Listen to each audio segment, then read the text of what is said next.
and welcome back to The Give and Go. I'm your coach, Reynoso, here with my boy Soltero. What's up, y'all? Let's talk Premier League. We're going to go through all Premier League matches that happened today. And let's start off with a banger, the one that we just finished watching, Manchester City versus Chelsea. I love this game because this game had so many fun narratives at hand. You had Omar Marmoush making his debut in front of the Etihad fans. You had Cole Palmer coming back and playing at one of his old stomping grounds. But then more than anything, the most apparent storyline right off the gate was the presence of Kusanov in that back line. And what a crazy first 5 minutes we saw from him. Dude, almost one of the craziest, terrible debuts I've ever seen. In the first 5 minutes, he concedes a goal with a horrible back pass header, and then immediately gets a yellow card afterward. Chelsea probably could have gotten a second goal if he didn't make that foul. Terrible start. And you could see he was completely shook.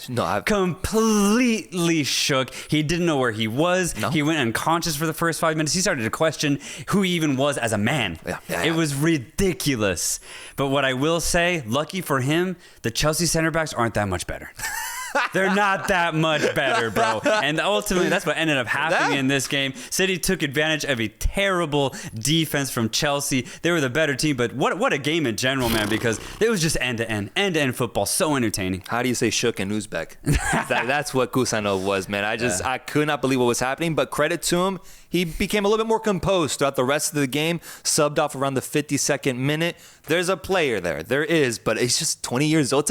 Honestly, I would be a little pissed at Pep for putting him in that situation right off the bat, bro. Yeah. I was surprised to see him get the start immediately. Only 20 years old. He's played half a season at RC Lens. Then he gets the buyout to go to Manchester City. I thought he was going to slowly integrate him into that back line, but it became very clear Pep was like, no, you're starting right away. And yeah, he was rattled, but man, I think it's a little harsh to put him in that position right off the bat, man. I completely agree. Starting Marmoush makes complete sense. And honestly, you look at Marmoush's performance in this match, it was copy and paste from what he was doing all season long with Eintracht Frankfurt. He was making really intelligent runs, always being dangerous when he got on the ball. And he's so eager to score. He's just shooting as soon as he gets space. He's always looking for a deadly pass. Like Marmoush that we saw in Bundesliga is the exact same version we saw today, and he's going to have a really bright future in the Premier League. But Kusanov, like center back, just completely different position. It's a completely different league from a defensive perspective in France. To put him off the bat in this match, I agree, a little harsh, and if anything, a mistake by Pep. Yeah, 100% agree. Marmoush, though. Oh my gosh, he's gonna be so fun. He's just so active, and he fits into that Manchester City offense like a glove, man. I'm excited to see him just week in, week out, showcasing that Marmoush energy, that Marmoush talent, and I think his goal or assist will be coming very, very soon. But the game starts off with Madueke scoring, basically Chelsea's only opportunity of the game, one where Kusanov essentially gave the ball away, because after that, Chelsea implosion, if you will.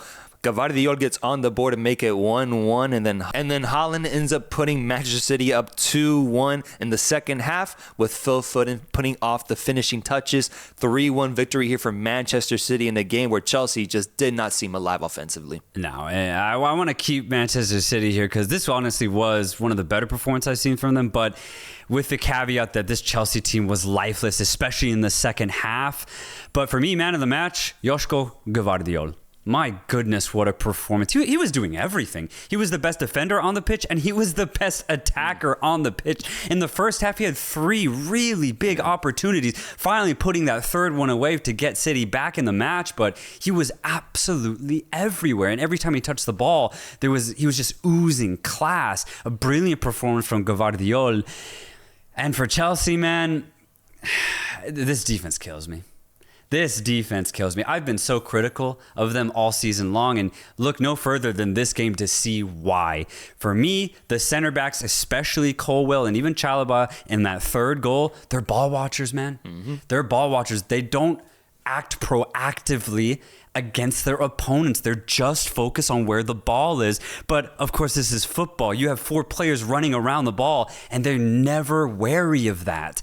And that's why Cucurella gets caught on that second goal. Cole tries to bite in the midfield. Why are you doing that if Fernandes and Caicedo are supposed to do that job instead? I don't understand that. So of course, Cucurella is going to get completely bodied and ISO'd. It's been happening all season long when they play against really good offenses. So for me, this is a mistake of Maresca, not understanding how poor his defense really is, and just a mistake of the players not being good enough, man. If Chelsea want to be a serious football club, they have to completely scrap the entire back line. I would agree with that. I think the defense was bad today. It was bad today. I think the offense was also not as active as I wish they would be. They don't have that killer mentality that the top teams have here. And I actually want to extend my criticism for Chelsea to not just the back line, but the whole team in general.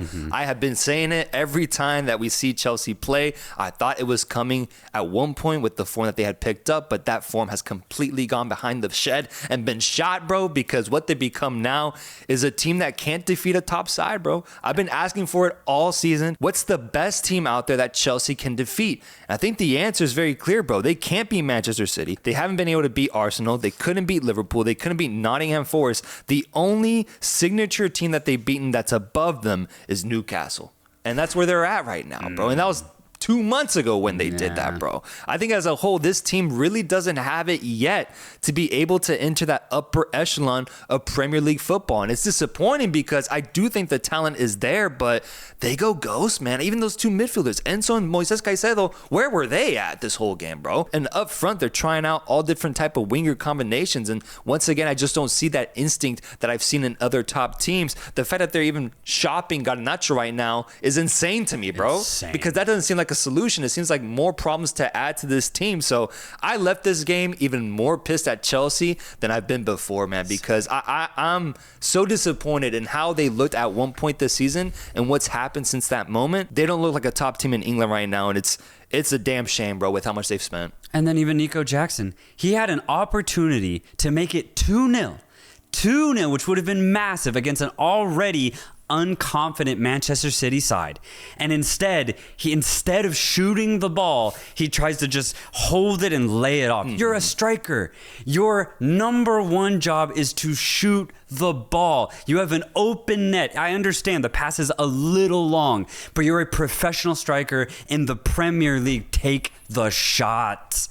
And this is the type of striker you have instead. A striker who just doesn't have confidence in front of goal, but he never has. And this is the type of players that Chelsea have, man. Just a lot of talent, but none of it really means anything when they're losing games like this and they're losing to Ipswich. Yeah, and the form in the last month and a half has been horrible for this team. I'm so disappointed in Chelsea, man. So disappointed. For Manchester City, though, maybe it's a sign of change as they slowly been progressing towards playing better football despite, crazy results like what we saw midweek against PSG.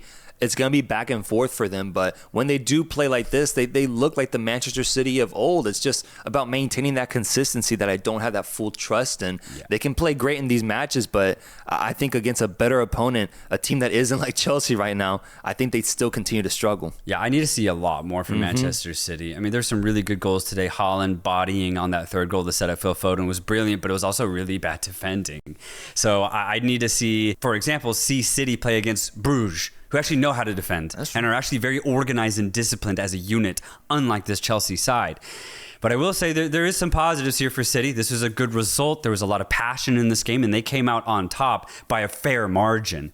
And then, of course, I do just want to end with Marmoush, man. I really do think this is a really exciting debut because you think about the players that have been out there recently in the front line for Manchester City. Grealish, Doku, Savinho. What Marmoush showed today, I mean, it's already tenfold what those players have shown over the last 12 months. So this is very exciting from an offensive perspective for City. Yeah. Last thing I'll say, man, what was Robert Sanchez doing in that second goal, man? Terrible. Terrible, bro. Rushes out, hesitates, decides not to fully commit, and then he just stands there, bro. I swear, I saw plenty of time for him to track back and shorten the angle for Haaland. Yeah. He's asking to get chipped, man.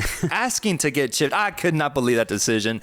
Chelsea go down 3-1. Manchester City enters the top 4 once again with this result. Second most notable result of the day, man. it's got to be the battle at Bournemouth, man. Dude. Bournemouth, oh my killing, God. trashing, and absolutely dominating what I thought was one of the best teams in the Premier League this entire season, Nottingham Forest. And the matchup between two teams that have been incredible to watch this entire season because of the story that they shaped out for themselves. It's Bournemouth ends up trashing them 5-0 behind 2 Ouattara goals. Kluivert getting involved and Semenyo putting the finishing touches in this match. Justin Kluivert is looking like prime Steph Curry out there, bro. He's automatic from beyond the 18-yard box. Yeah. He's weaving in between 3-4 defenders inside the box, and he's setting up alley-oops for Dango Ouattara. Yes, sir. It's ridiculous. And he's nonstop from the penalty spot the way that Steph is at the free throw line. Yeah. Doesn't miss. He doesn't miss right now. Kluivert, I'm going to be completely honest with you. I've never rated him as a footballer prior to this year. And I think he's having an insane blossoming of his skill level, of his IQ, of his technique. It's honestly giving me Riyad Mahrez type vibes of a player who, has played pro football for a while, but has just having one stellar year. And if Kluivert keeps this going, he's going to be one of the top creative midfielders in Europe. I think so. He's playing at a top level. I don't think there's a better player in form right now, specifically right now in England. So Kluivert is absolutely pulling the strings every single time Bournemouth go forward, and they get five.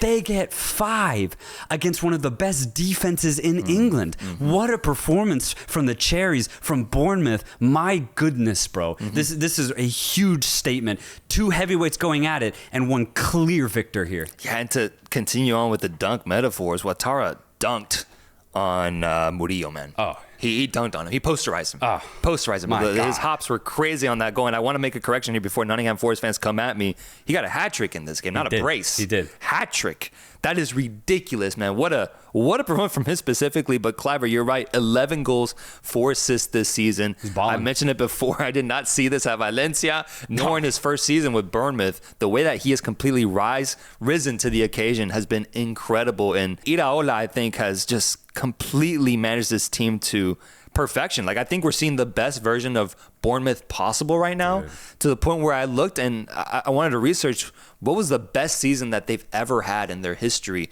in the top division of English football. It's this season right now, man. In the past, the highest that they've ever reached is 9th place back in the 2016-2017 season under the one and only Eddie Howe, who then went on to manage Newcastle United. This team is 10 times better, bro. So 10 good. times better. And with this victory, they are currently in 7th place, but 1 point off of European qualification. And my God, bro, their fans and this team wants it, and I fully think that they deserve it. I'm so excited to see the Bournemouth experience the rest of the season. And Nottingham Forest, man, tough result to endure here. Tough result. Morgan Gibbs-White has not been at his best form, I'd say, the last 3-4 games. Once again, in this match, he just couldn't get the same dynamic touches he's used to. He's going ghost a bit, and it's definitely hurting Nottingham's offense. But also today, on the right-hand side, no Hudson-Odoi, and I think that's a massive miss. What they're so good at is being athletic and direct and aggressive on the wings. You get that with Elanga and Hudson-Odoi at the same time. I think that 2-pronged attack is really tough for defenses, but today it was only Elanga. And I definitely think that made it very hard for Nottingham Forest to get any sort of offensive flow going. So those 2 big misses offensively for Nottingham ultimately led to 0 goals today. Yeah, and I would like to think that the best version of Nottingham can play a really competitive game against Bournemouth's best version, but football isn't a game where football isn't a game of absolutes. Sometimes you're off. Some days you're not fully on it, and I think Nottingham did get caught on a bad day today. Bad day, man. I think if you run this game back, it's a lot closer. And I just think the floodgates open in that second half for Bournemouth, and they took full advantage. But these are 2 really good teams going head-to-head here, and Bournemouth coming out on top the way they did falls in line with their narrative. And it truly has been a really fun story to watch in the Prem. I would say specifically in the month of January, the best clubs in England are Liverpool and Bournemouth. I truly do think so. Man. It really is. Nottingham Forest had the best record prior to today over the last 10 matches. Wow. It was Nottingham Forest, but I believe Bournemouth are now undefeated as well with a good chain going for them. So 12. for me, 12 games. For me, Liverpool, and then right underneath them is Bournemouth Football Club, bro. Unreal. It's so beautiful to see. That's amazing, man. That's amazing. I want to see how far it goes. I want it to be European qualification. Yeah. They need to get Champions League football, bro. And what's even crazier is they only have 12 healthy players that are starters. Really? Yes. If you look at their bench, they only have one guy who's a regular player. Everybody else are academy players or fringe because everybody else is injured. Damn, man. Hey, Tyler Adams playing a big role in this team now. He's doing great. Yeah. He's doing fantastic. Prime Tyler Adams. We saw this when he was healthy at RB Leipzig, and we're seeing it once again where he is just running for 90 minutes non-stop, throwing his body at every chance he has to make it difficult for the opponent. He gets the ball back and Bournemouth go. It's a huge reason why Bournemouth's counterattack is thriving right now. Yeah, and good Lord, did they thrive today, man. Oh, 5 goals is ridiculous, and the goals that they scored was just absolutely beautiful. Nottingham Forest put a body on Clivert, man. Don't let him shoot from out far out like that, man. You can't. Don't let him do that. You can't. Let's go Wolves Arsenal. Because Arsenal have the craziest knack of putting themselves in uphill battle situations. They get a red card in this match. Lewis Skelly desperately lunging, putting his foot out. Studs make contact with the Wolves player, and it's a red. What did you think about that? Because at first view, I thought it was pretty harsh. The more I saw it, though, the more I'm actually like, you know what? Slightly controversial, but it's a red, I think, all day. I thought it was soft, but it's a red. Yeah. I think it's one of those. Yeah. It's a soft call, but you can call red and I wouldn't complain. Yeah, exactly.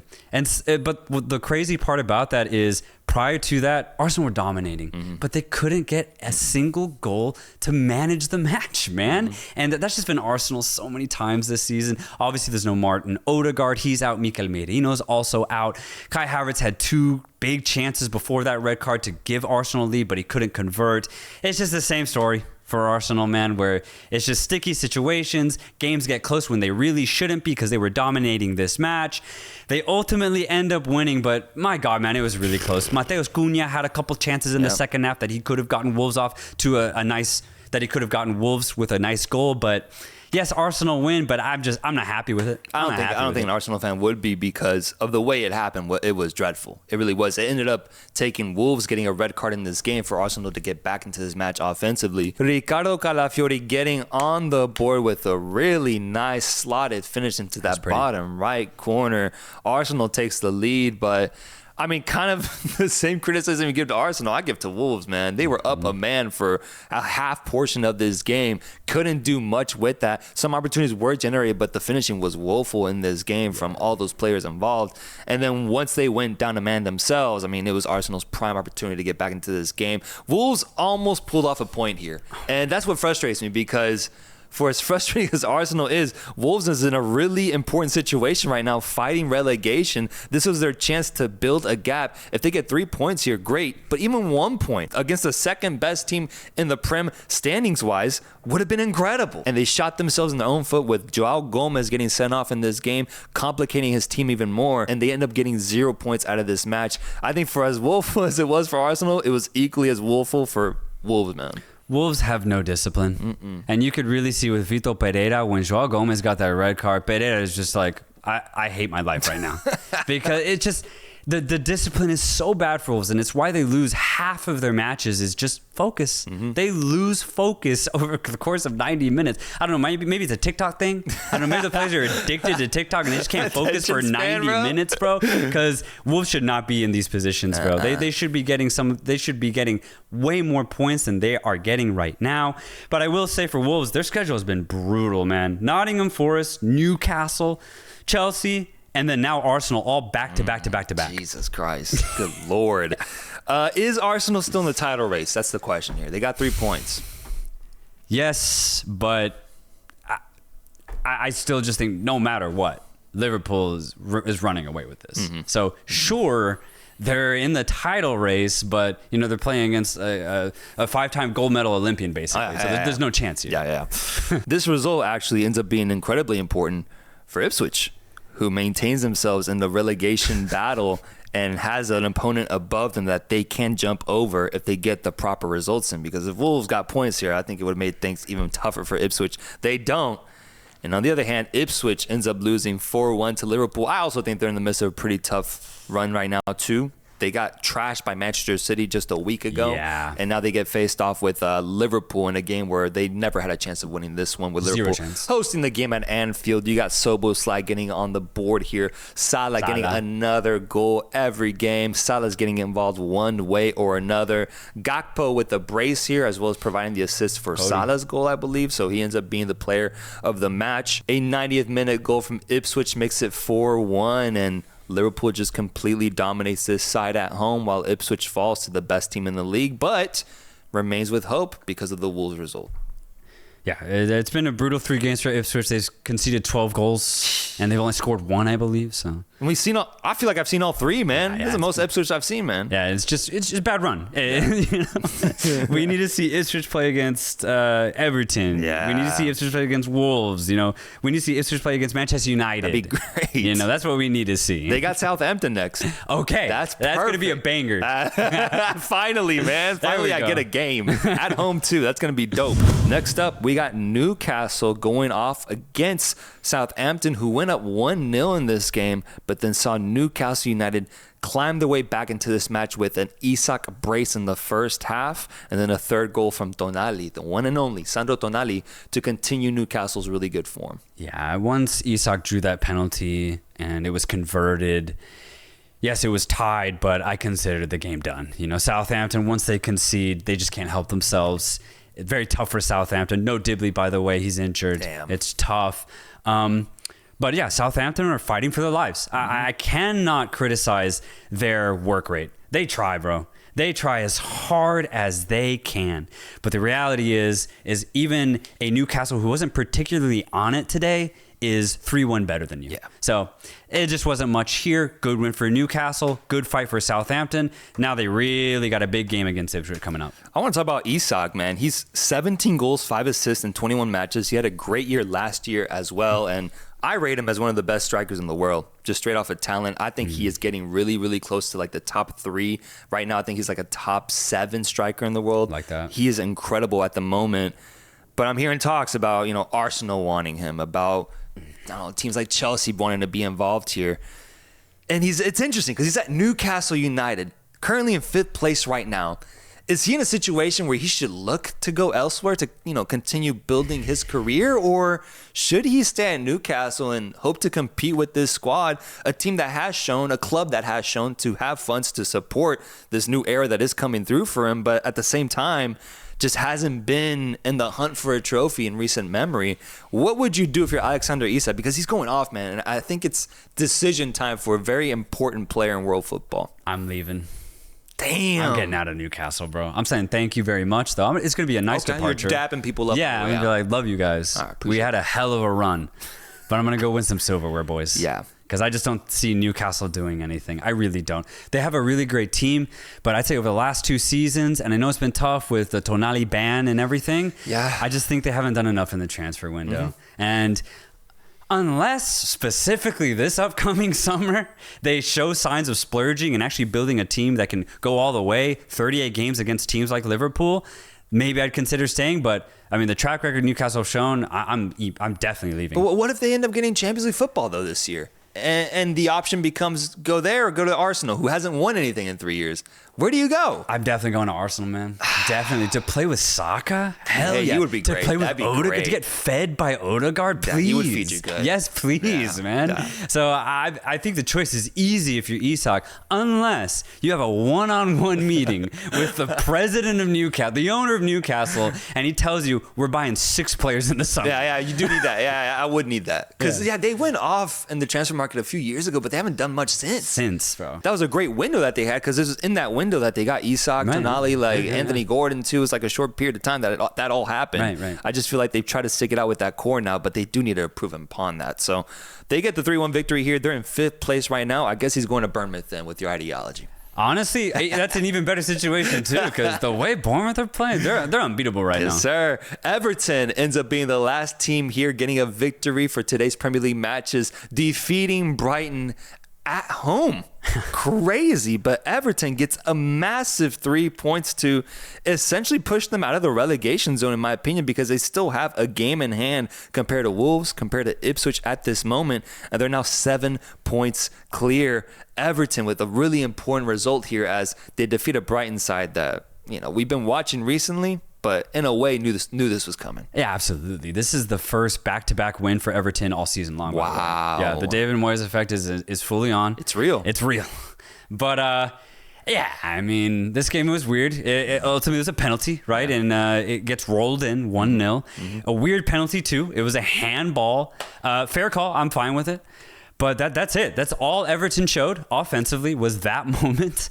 And they just bunkered in. I'm talking classic English championship type football that ultimately saw this game out. Brighton had 70% possession, bro. Yeah. 70%. So this is classic Evertonian football.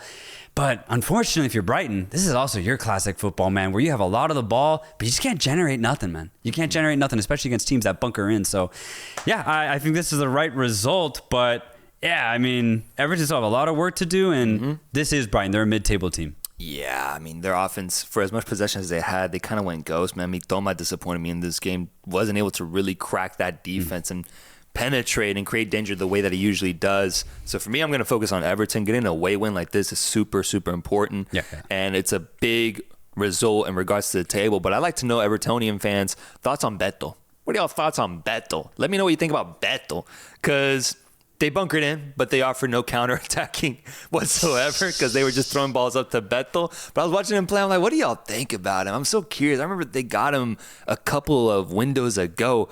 I'm not here to say that he's good or anything. I'm just curious. What are y'all's thoughts on Beto? Because it was Ndie who ended up scoring the penalty goal. And after that, not much generated for Everton offensively. Nope. Everton gets a big 3 points here. And I'd say they're out of the relegation battle now. Wouldn't you? I would, out, like completely out. I'm going out because a part of me was thinking that they were going to be in it fully, but these recent results, man, I think they're good. I think if you're an Everton fan, you can be confident you're done with this shit.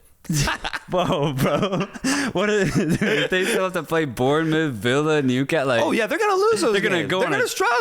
They're gonna go on a big chain of losses. I'm confident that they're better than Wolves, Ipswich, Leicester, and Southampton. And at this point, like, I need to see them go up against Tottenham and West Ham. That's where they're at. I think they are better than those 4 teams, but barely, man, barely. I mean, if Ipswich and Wolves get even 1 win and Everton get 1 loss, it's a 4-point gap. They have a game in hand, bro, and they're up 7 points. They're essentially, if they win again, they'll be up 10 points, and that breaks your rule of championship contention. Maybe it's a relegation rule too? No, I know it is. Yeah. It's a rule actually at any position. There you go. But yeah, I'm just saying, like, Everton will lose a lot more games. Like, they definitely will, But here's the thing. You're right. So will Wolves. So will Ipswich. So will Leicester. And Southampton are never winning again. So I get what you're saying. Like, all right, like, it's definitely looking good. I'm confident, bro. I'm confident. But hey, I know we have Evertonians that listen to the show. Let us know. Are you officially out of the relegation battle, or am I delusional? Delusional Reynoso here. Regardless, big victory as they defeat Brighton away from home. Credit to them. And they can celebrate the weekend, man. It's a good day to be an Evertonian.